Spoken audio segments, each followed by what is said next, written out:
பாலிஸ் ID services நடத்தும் corporate cricket tournament போட்டியில் மேக்சிசி அணி வெற்றி பெற்று கோப்பையை கைப்பற்றியது. கோவை அத்திப்பாளையம் சாலை சரவணம்பட்டி பகுதியில் உள்ள உள்விளையாட்டு அரங்கில் பாலிஸ் IT service corporate cricket tournament போட்டி நடைபெற்றது. இப்போட்டியில் 24 அணிகள் பங்கு பெற்றது. காலை 9 மணி முதல் இரவு 9 மணி வரை இப்போட்டியானது நடைபெற்றது. போட்டியின் துவக்க விழாவில் அன்னபூர்ணா ஐகான் பொது மேலாளர் நிஜு சிறப்பு விருந்தினராக கலந்து கொண்டு டாஸ் செய்து போட்டியை துவக்கி வைத்தார். இறுதி ஆட்டத்தில் மேக்சிசி அணி முதலிடம் பெற்று கோப்பையை பெற்றது.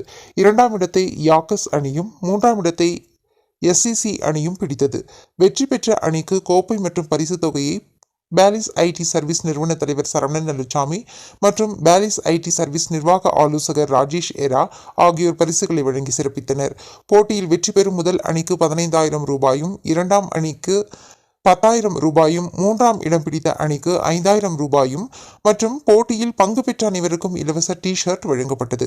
மேலும் போட்டியில் சிறந்த ஆட்ட நாயகன் விருது, தொடர் நாயகன் விருது மற்றும் சிறந்த பேட்ஸ்மேன், சிறந்த பவுலர் மற்றும் சிறந்த பில்டர் ஆகியோருக்கு சிறப்பு கோப்பைகளும் வழங்கப்பட்டது. இப்போட்டிக்கான ஸ்பான்சரை quality groups, SGK financial solution மற்றும் இளன் ஸ்டுடியோ ஆகியோர் செய்திருந்தனர்.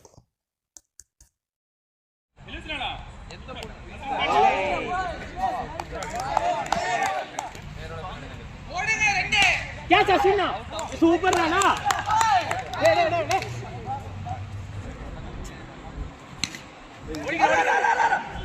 அவ்வளவுதான் பாரு அவ்வளவுதான் ஏய் நீ அடிச்ச அவர் பாத்தீங்க போராடு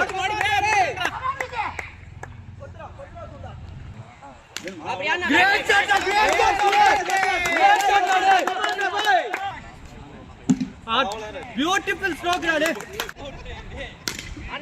ऊपर रे कम ऑन रे मूड दा पर रे विशांत का विशांत